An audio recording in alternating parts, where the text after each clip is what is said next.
everything in life has a price. In one lifetime, you see a lot of situations, so that it's also a message to the world that don't expect a cakewalk. When we are resisting each situation consistently, then it leads to suffering. And with the right amount of acceptance, it becomes transformation. There's no suffering. It's that you got to go through situations where you're completely annihilated as a personality, then the consciousness takes over.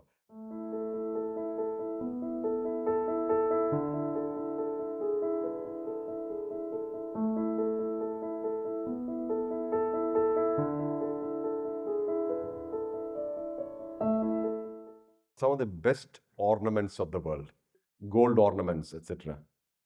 How much it's get beaten to become so good?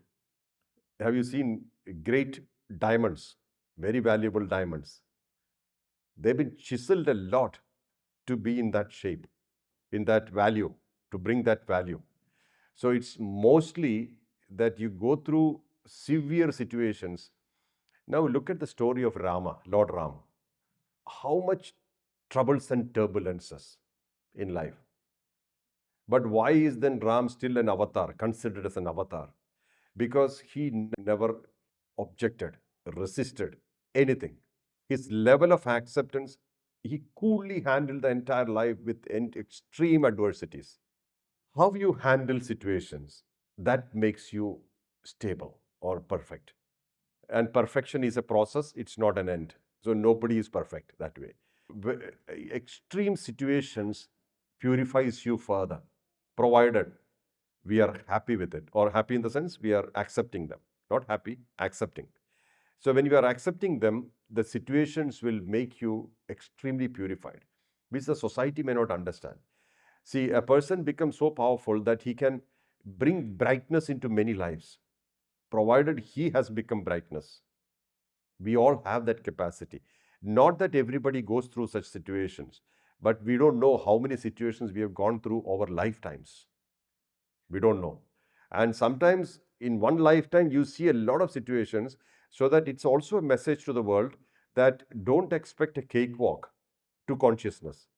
Instead, go through the breaking of ego in every dimension, so that you are eligible to be bright.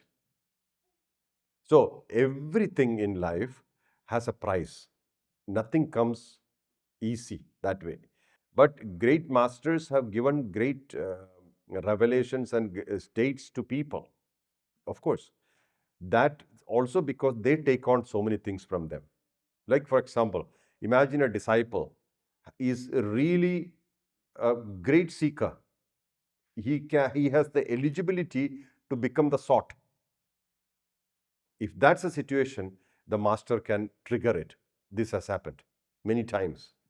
But usual process, there is no suffering. They are all experiences of life. And with right amount of acceptance, it becomes transformation. There's no suffering. But suffering happens when resistance happens. When we are resisting each situation consistently, then it leads to suffering. Because suffering is here. It's inside us. But that means I expect a smooth flow. It didn't happen. Then I'm resisting that situation. That's when suffering happens. So all these situations have value. They all chiseled you to make great idols. Like Avadutaji himself said that, I did not get the right stone to create the right idol so far. It took time. You need to get the right disciple to convey the right thing. Now, what is the eligibility for creating a proper successor? One criteria, eligibility is emptiness. This glass is has got so much water, right? What is the value of this glass now? Only this space where there is no water. Most people are filled up glasses. You can give them nothing because there's no space to receive. But for a true master to transfer himself to somebody, he needs an empty disciple, completely empty. Oh, that's only eligibility. There's nothing else here. It's uncomplicated. But are we ready to be empty? Mostly not. So that's when the chiseling becomes intense. To break down the structure of ego, make it completely annihilated, eliminated, then you become empty. So what happens then? The guru gives himself. You see, read the book Mast, the Mast book, in which the disciple, the guru's only teaching was allowing the disciple to be empty. Then the guru gave himself to him, the teacher, the master, because everybody is looking for the right successor. But it doesn't work that way. Not everybody comes for the highest. Secondly, no, not many people have consistency. Somebody tells something, they deviate and go. Oh, I expected the guru to behave this way. He's not behaving, so I leave. So it's all mind-oriented connections. In mind-oriented connections, you can never trust. You can never see consistency. But when you are connected to the consciousness and you know that this person is operating from that consciousness and that's my aspiration, you will never leave. Where will you go? Story of Shankar Maharaj. Right from the morning, he used to drink alcohol.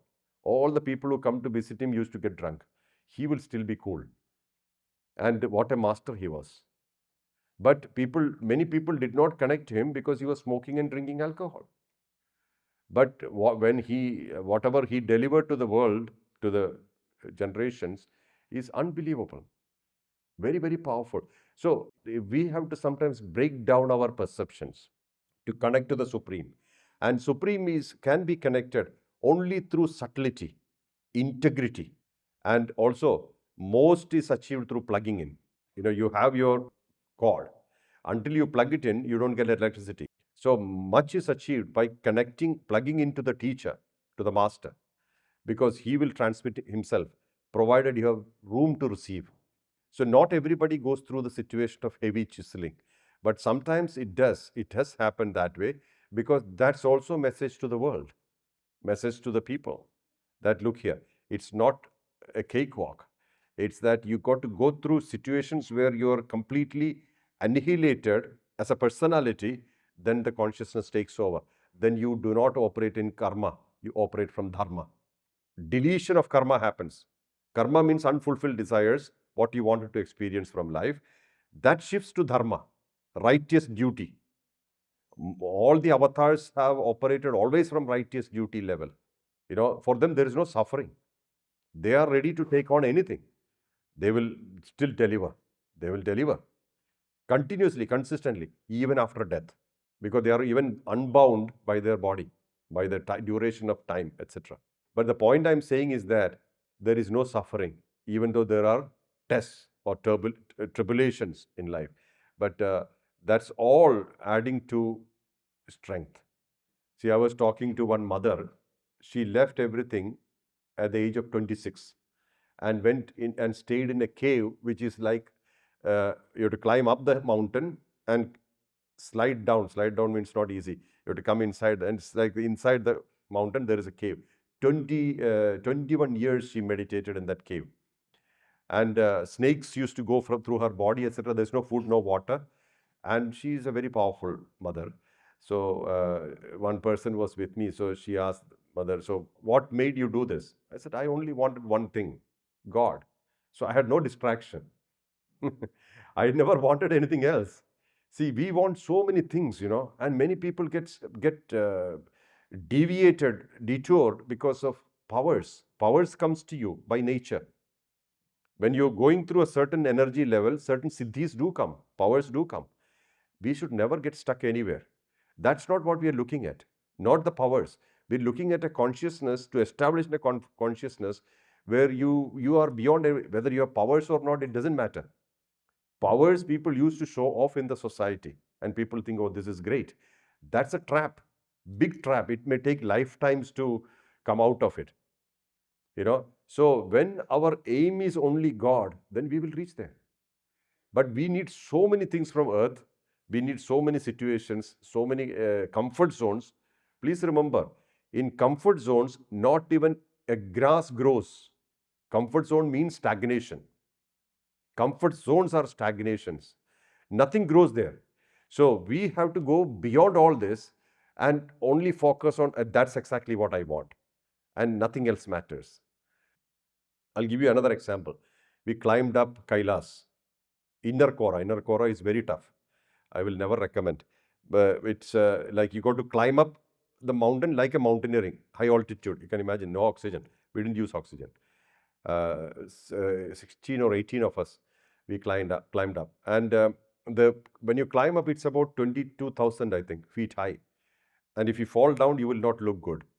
It's very, very deep. So we climbed up, and by the time I reached on top, it was really, really exhausting. Hypoxia because of lack of oxygen, plus the effort of climbing up, all put together. Then when you climb up, you reach a stage where there's a rock protruding. So it means you can't sit there. You got to go around the rock, and the other side, then it's an open place, high altitude.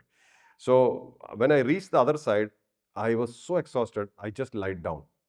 My head towards Kailas, I lied down.